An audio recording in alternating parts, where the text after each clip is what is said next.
Joining us now. This has become a regular during the season. She's become a regular. Has been a former guest analyst, in fact, during her postseason coverage. But right now she's a little busy coaching Boston once again on top of the Patriot League, having another great season. I speak of Ashley Waters back with us.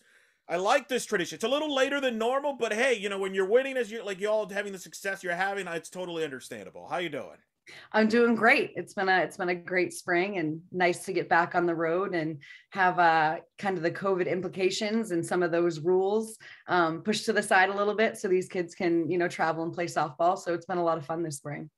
As we talk, you got a 34-13 record. You're in the top 10 rankings in extra inning softball's top 10 mid-major polls. You're having some great wins, which we'll talk about. How do you describe this team so far this year through to this point in the year? Yeah, I mean, they're a scrappy bunch. I think that's, the one thing that I feel like I take away from every weekend that's been pretty special is how they celebrate each other. So I think, you have a really great team when they want the person in front of them to get it done and they want to do it for each other. And, I have two pitchers right now with Allie Boaz and Lizzie Avery who have been exceptional, but it's their love for kind of one another and helping each other out and supporting each other that has really propelled them, I think. And then obviously offensively, we challenge ourselves preseason. We go head to head with the best of the best, and that's solely to put us in a position that we feel like we're ready to perform when we get back to the Northeast. You mentioned the 1-2 punch you got in pitching. Talk about them and their impact. I mean, they've been fantastic. Allison with a 18-4 record, Lizzie 16-8. Did you envision this 1-2 punch going into the season here? And we'll talk about Emily Gann and the impact she's had on the offensive side, but Lindsay and Allison formed a nice 1-2 punch for you. Yeah, I mean, they're very different pitchers, which I think is awesome when you have two kids that really offset each other. So, both have the ability to be down in the zone, but Lizzie definitely has a little bit more jump to her rise and her curve. And then Allie Boas has a changeup that's just exceptional. So, I think we've been able to keep some teams off balance, just going with both of them. So there's been games where they've mixed and helped each other out. And then there've been games where, they've both kind of stepped up to the plate and owned their 7 innings or 8 innings or whatever it is. But yeah, I mean, I think their work ethic and how bad they want the ball and they want to be out there and they want to support each other. I think that is what has propelled them. But I've been totally impressed. I think preseason we had a lot of learning moments, especially that first weekend. And when you have two kids who haven't really had significant innings, that's the reality of it. So we kind of rolled with the punches and we let them have some, tough losses, some missed pitches, some big mistakes for them to kind of figure themselves out and get a little bit tougher and compete more. So yeah, I'm thrilled with where they're at and I hope it can continue for them. So Emily Gant, I've been so fascinated. He's been a two-way player for you, can be a two-way player, but has really now become an explosive offensive player. 5 homers, 43 RBIs, 402 average. Just talk about her maturation there, where she's now a offensive weapon here, a big-time weapon in your offense, and is really kind of focused more on the offense now and not necessarily on the pitching. Yeah, I mean, she's a dynamic athlete. I think Emily is one of those kids that just has such capability to do it all. So she's playing left field for us. Obviously, she's batting 4th or 5th for us. And she does have the capability to pitch. During COVID, she had a couple injuries. And I think for her, the pitching front, it didn't necessarily come back as easy as she thought it would. So, we had 2 other kids kind of step up. And, when you're in your senior year, you want to contribute and you want to help. So I think she's really owned that offensive end. And honestly, she's owned it since her sophomore year. Her sophomore, junior, and senior year have been exceptional from the offensive standpoint. But yeah, she's getting innings and left. And every now and then we have her throw some spins and just mix a little bit, just solely based on the fact that, I think for her in her prime, she's an incredible pitcher. So, I'm hoping at some point this year within this next short 3 weeks that I can get her back out to the mound at least one more time, just based on the fact that when she came in, that's why she came in. But she is a true team player. She is someone that just wants to get it done for everybody else. And I think I love that about her. Your offense is hitting 316 as a team. You've hit 23 home runs, but have also hit 20 triples, 57 steals. A lot of speed, a lot of variety in your offense. Just describe your offense for those that haven't seen your team and some of the other players. We've talked about Gant, but some of the other players that have been a big factor of your offense. Yeah, I mean, I think it's a dynamic offense. I think you get a little bit of both. I think for us, we've usually lacked in power, which has kind of been the kind of tradition in the past where we've been very much like base to base, pretty quick, pretty dynamic, just put the ball in play. I think this year we've actually kind of found our way to like get through a little bit more, get extended a little bit more, and hit some balls over the fence. And, for me, the power numbers, it doesn't make a difference. I just want us to be able to put the ball in play, drive in runs. And I feel like our team has found a way 1 through 9 to execute. So, you're going to see a mix through there. We have a lot of lefties in the lineup, which I think is great. We have a couple lefties who can, be a little bit more 3-2 player where they can bunt, slap, they can hit the ball. But, Kate Coker leads us off, and she had a slower start this year. But I think it's the first time she's really been, challenged. Her first year was the COVID year. And then all of a sudden she comes back last year and it was really more regional based. And then now this year, obviously for us, we're playing the best of the best. So, some of the hits that she had the year previous, they're not falling because we have kids that can make some great plays, run down some balls in the gap and do their thing. So, Kate Coker leading off. I have Lauren Kelleher or Jen Harita in that 2 spot.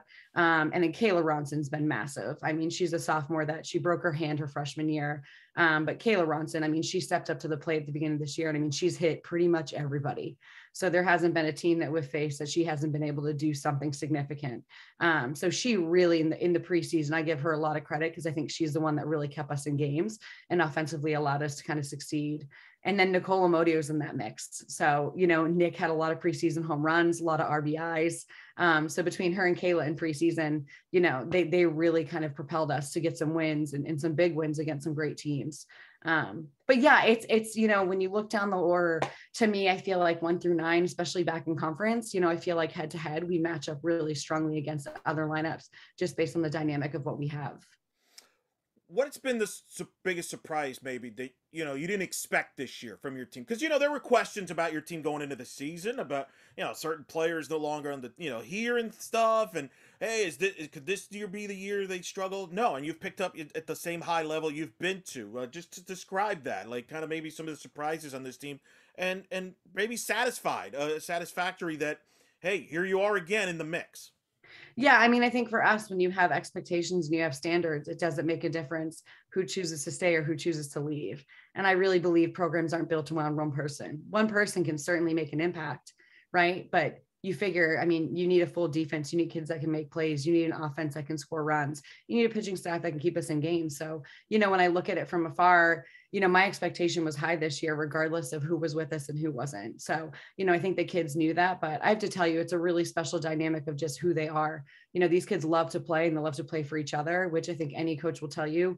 When you have people celebrating other people's successes, even those who aren't getting playing time, that's something that's different. That's something that's really unique and really special. And, their love for each other, I feel like has probably been maybe the biggest surprise. I knew that they respected each other. I knew that they'd play hard, but, I didn't know that they'd, celebrate each other as hardcore as they are, so every week, whether it's a pitcher of the week or a player of the week, that kid's made to feel really special, and I think that's the part that confidence is instilled in you. But when you have a team that believes in you and loves you, I mean, my God, the sky's the limit. So I think that's probably been, the one piece that has really stood out to me. But yeah, I mean, I have standards, I have expectations, they have standards, they have expectations. I think everything's contagious. Winning's contagious. This team believes that they can win and they know they can win.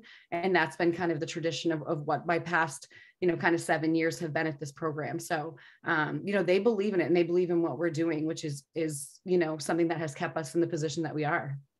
How much too, the expectations too, there's also a bit of a maybe unfinished business from the returning players. Last year you had this incredible season, you win the league, you become a 3 seed, you get a 3 seed up there in Stillwater in a rough regional where you had Oklahoma State, Mississippi State, and Campbell. I mean, but a 3 seed, I mean, it's just never been done before by a Patriot League program there. How much of that experience, especially with the returners, do you sense is, hey, we know what it's like. There's some unfinished business there.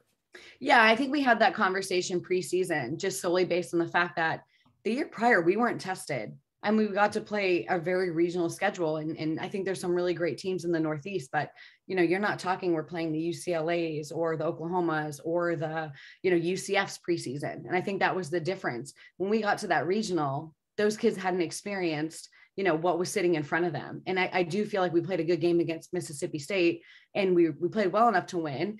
But to me, the game was a little bit faster. And by the time we caught up, it's a 3-1 differential, so I think for us this year going into it, they knew our preseason was stacked. They knew it was going to be hard and we were going to be challenged.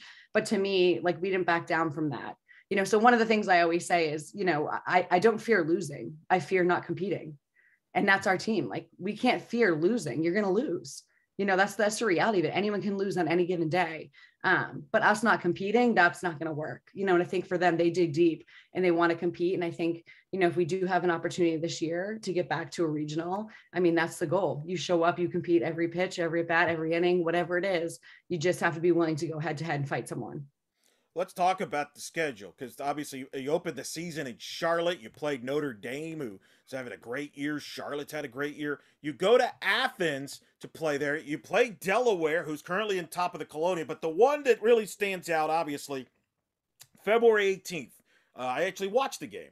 And you knocked off Georgia 6-1 at their place with that incredible offense. They lead the SEC and is among the nation's best in runs scored. You held them to 1 run, and I thought that was a significant date because it was like you sent your team sent the message like, hey, we're still here. Like last year, even though last year we had a great year, but we're still here. Any of you thought there was going to be a drop off, you're mistaken. Talk about that weekend and what that win did for your team this year. Yeah, I mean, I think when we opened up at Charlotte, we played some really close games, and I think we had the capability to beat Charlotte. It came down to one play against Notre Dame, and unfortunately, we had an error, but that would have won the game.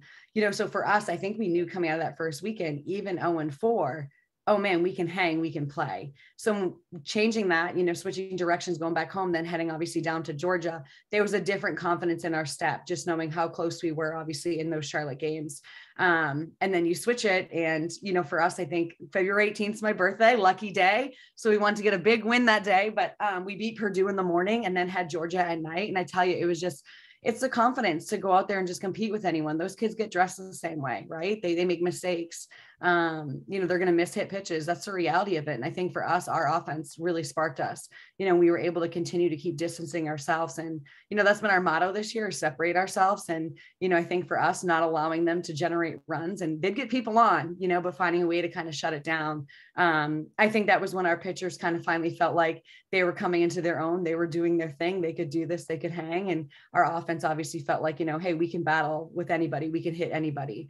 So yeah, it was a big momentum shift. And I think it kind of showed them like, okay, we can do this. This is going to be another year where there's going to be challenges, but, we're willing to kind of face them head on. And, the Georgia's a cool moment, but to me, it's, you don't make anything bigger than it is. That's a good team, but we're a good team. I need to point this out for the audience. I don't know if they're aware of this. Your schedule strength, as we talk, is the 27th strongest schedule in the country. 27, which is pretty remarkable considering where you're at.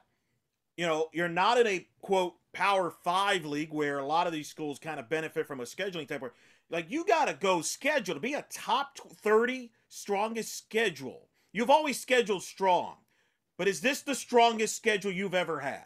Yes, this has been the most significant in terms of, it's interesting. I think when you look at it, we usually, you pick a tournament, you don't know who's going to be there. Right. And sometimes a big dog shows up. Right. So we'll go down to Arkansas, we'll play Arkansas, and then, there'll be a couple other teams, or, we go to New Mexico and Oklahoma's there. And usually that's how it's been. I think the tournaments that we chose this year, I was asking who was in them, and we were purposely choosing based on the fact knowing there was 2 or 3 teams there that could legitimately play.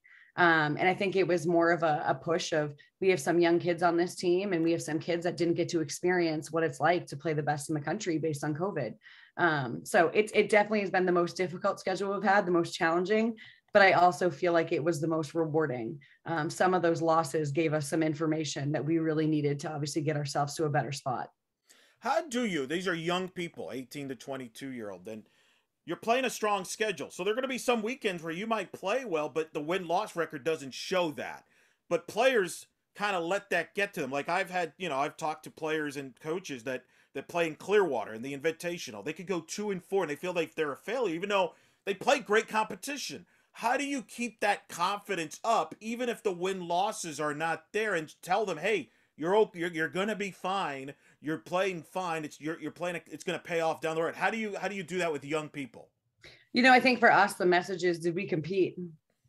If we competed, Okay, we got something out of it, right? Whether it was a win, a loss, whatever. If you compete, you get something out of it. Somebody gets better, and I think that's the idea of it. If you're showing up and you're competing against these top 25 teams on a daily basis, on a weekly basis, then you know what, you're benefiting from it. You're getting somewhere. And I think for us, when you transition back to the Northeast and you see the outcomes, you can see that preseason, I told them they're going to lose. They know they're going to lose. Right. But to me, it's a matter of like, do we just keep putting our uniform on, strapping up the next day and going back at them and going hard and competing and going at them again and again and again. And, I think for us, like, you really can't you can't fear failing. Like you're going to fail. Everyone fails in this sport, So for us, I feel like it's a matter of like, how do we get ourselves to the best possible position when we return to the Northeast? Because our number one goal is to win conference, right? And then it's to win our tournament and it's to make it to a regional. And that's where we really make an impact. So, I think for us, our schedule design and how we do things is probably so different than everybody else.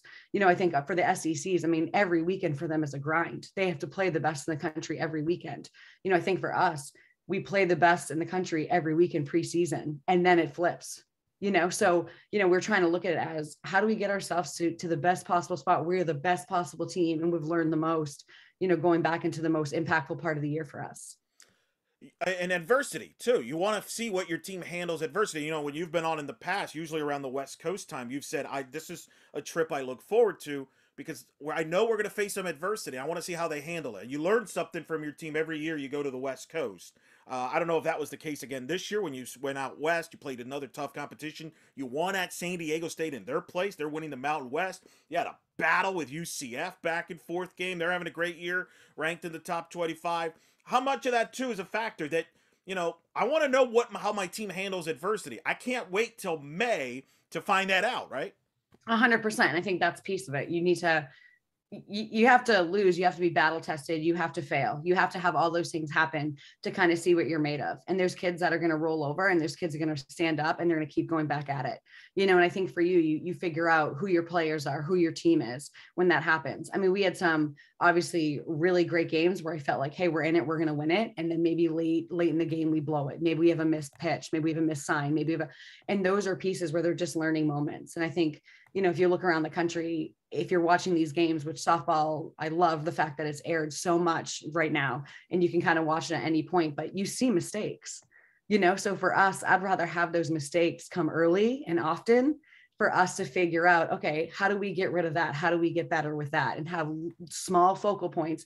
Okay. Hey, I can literally, to this point, we were playing Iowa State, and they had a walk and the kid was on second base. And I asked the catcher where the pitch was. She's telling me where the pitch was. We walked a run in. That kid from second came around to score. That has never happened to me. But to me, I'm like, that's great. Right. So we're embarrassed. But a part of me is like, one, good for them. Two, okay, we got it. Right. One, we can learn something from that.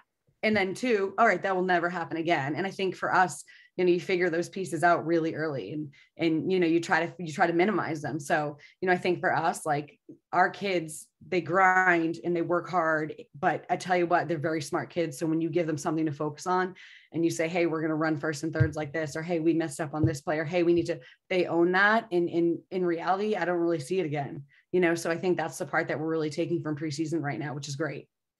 Your program obviously has built so much success now. People know who you are.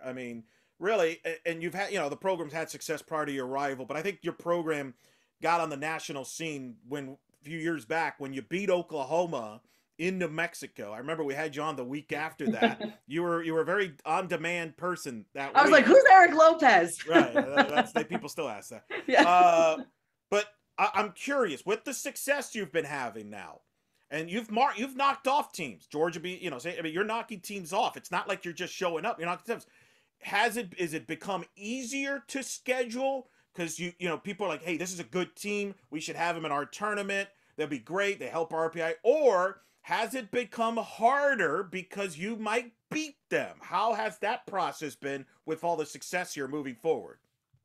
Yeah, I feel like it's interesting. I think it's a matter of, in the Northeast, there's a really great group of schools that are like within the area. So we all kind of play each other. So that tradition is obviously kept.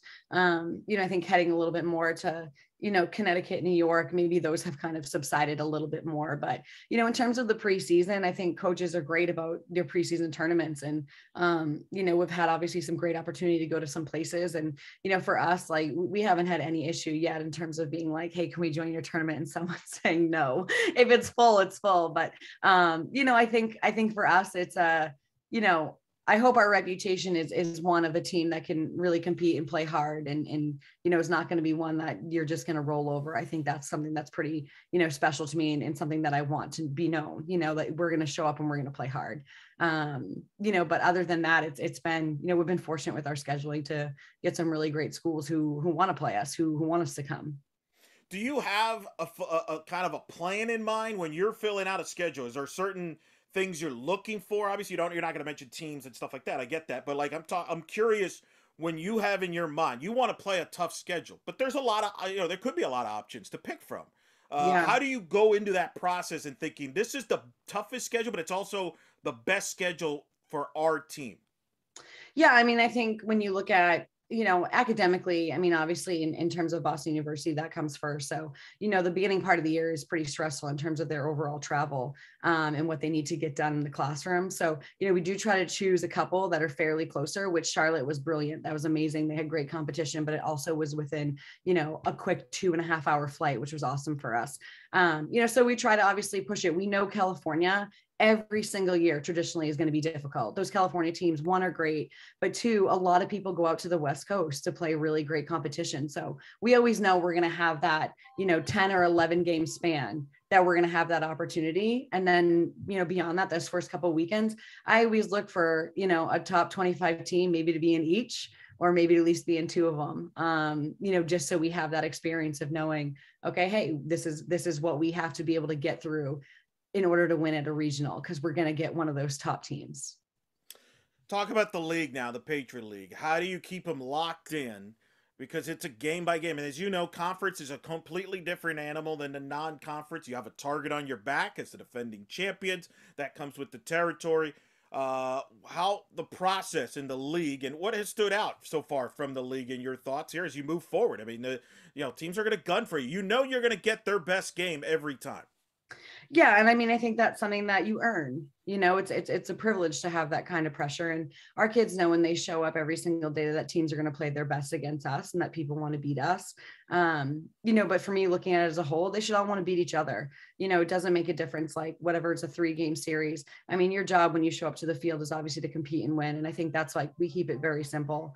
We want to host, we want to win the tournament, and we want to move on. In order to do that, you have to win every game. So I don't like to leave anything up to fate. To me, we have to do our part. We have to separate ourselves, score runs, right? Let's keep them off the base pass. Let's make the plays we need to make. But, I think for us, if we lose, we lose. Maybe it wasn't our day, but at the end of it, I mean, those kids know every single weekend they're going into, hey, it's a grind. You have a job to do. You have to get it done. No one's going to hand this to us, right? It's going to be earned obviously every single weekend. So, even Colgate on Sunday, it was a little bit more back and forth. Our pitchers were, kind of missing their spots. We had like a 7-0 lead and they quickly came back 7-5. And gratefully, our offense was able to separate themselves and continue to hit and continue to do their thing. But, to me, it was actually good to have a little bit more of that, like head-to-head battle, where they had to figure out like, oh man, okay, this is closer than we thought, and not take it so easy. So I think for them, it's just that recheck of like, hey, we need to separate ourselves. If we do this in 5, we do this in 5, but there needs to be a push to keep putting it up, keep putting runs on, right? Keep doing our thing. Don't allow anyone to get close. And, I'm proud of how they've handled themselves. And obviously in terms of the conference, it's, our job is pretty simple. It's to win the regular season and it's to host, and, we keep it simple. You've been on the ESPN family of networks a lot. Like you've been on obviously when you played at Georgia, you've been on SEC Network Plus. You're on your games are on ESPN Plus a lot with the league, home and away. A lot of those games. What is that? How has that been a game changer for your program and for the league, getting more exposure? Yeah, I mean, I think it's great. I think anytime that softball is being exposed, it's wonderful. So, I obviously want people around the country, around the world, like watch. It's an incredible game. It's so much fun. But I'll tell you what, it doesn't make a difference who I see playing. I will turn that game on and I will watch it. So I think for us, I think it's really cool when you're getting messages post game of maybe future recruits or just friends and family who have tuned in and had the ability to actually see it and watch it without watching those little bubbles. I got to tell you though, even with ESPN3, my mom is still sticking to those little bubbles. She likes that. Old habits die hard, Yeah, she won't give it up. But, I think our sport has come so far, and, people supporting our sport is brilliant. But yeah, I love the fact that, parents, friends, family, alums, they have the chance to actually tune in and see it and see, hopefully a good product. So I'm really proud of that. And I love that. I love that for our conference, and I love it for obviously our sport and beyond. So I'm curious, when the family members hit you up, you're on ESPN Plus over there. What kind of comments are you getting? Are they saying, "Hey, why are you wearing that?" Or "Hey, great hair"? Or are they talking on field? What? Because there's what kind of text messages are you getting when you're on TV? Well, preseason, I am 8 months pregnant, so preseason, when I didn't tell many people, I kind of kept it hush hush, and I had a lot of friends kind of getting after me in the Clemson weekend, wondering, if I had just gained significant weight or if I was carrying a child. So that was fun. But yeah, no, I think it's just a matter of, them being impressed with a kid, or mentioning, "Oh my God, Kayla Ronson's so great," or "Your leadoff hitter," or, "Great win," or "Great battle." And, little things like that. I mean, those are the things that are so special and so important to us. We just want, our friends, families, alums, just to be proud of what this product is, and what BU has become. And, I think it's really cool that they actually get to see it and experience it kind of with us. I would be just comment. I think I've texted. I just think your hair game is fantastic. I mean, it's a top level. Which with the I appreciate that. I appreciate that. I did cut it a little bit shorter this year, so I've had a couple people make comments, but it'll grow back out. Listen, when we had you on during the World Series last year on our post game shows, and you were a guest analyst, we had comments. People loved your hair, so that's why I have to bring it up. You got. I love that. Okay, those people can tweet at me. Be careful there. They're going to be an interesting group there. But last question, obviously, before I let you go, what's going to be the keys? And I'll put this could be your analyst hat as well. What's going to be the keys for your team moving forward to try to win that regular season title, win the conference tournament? It's going to be a battle. You're going to, it's not going to go always smoothly. You may deal with elements in the weather, or it might deal with some teams playing really well. What's going to be the keys here moving forward? Yeah, I mean, I think for us, just playing our game, there's no excuses. So, when we show up to the field, our job is to get a win, and it doesn't make a difference what it looks like. A W is a W. So they know sometimes it's not pretty, but when you compete and you grind it out, you're going to have that opportunity. So, we go to the drawing board every single week. The kids who are in a great spot, we do our best to keep them in a great spot. The kids who need a little extra help, tell you what, there's a lot of individual time, some one-on-one time, so they're feeling confident going into it. So, if you love on your kids and that they're appreciated and respected for what they're doing, they're going to perform. And I think that's one part that, I've learned over the course of my 7 years, that when they feel valued, they'll run through a wall. So I think it's just a matter of continuing to make them feel loved, and even on their worst day, that we needed them that day. So, I think it's just going to be a matter of the next couple of weeks of, getting to a spot where they feel really confident going to that last weekend, and they know they're talented. It's just a matter of, that day, who's it going to be? So it's not everyone's day on every game. So, to me, as long as it's enough people, we'll have a really good shot. That's BU head coach Ashley Waters here on In the Circle, back with us, a friend of the show. I think it's the title there. Hey, thanks for coming on. Congrats so far, this great season you're having, success, wishing you luck the rest of the year, and also congrats, like I said, you're gonna be a mom soon. That's gonna be awesome. I'm so happy for you, and be safe, and we'll talk soon. We'll keep this tradition going. All right, can't wait. Thank you. I appreciate you.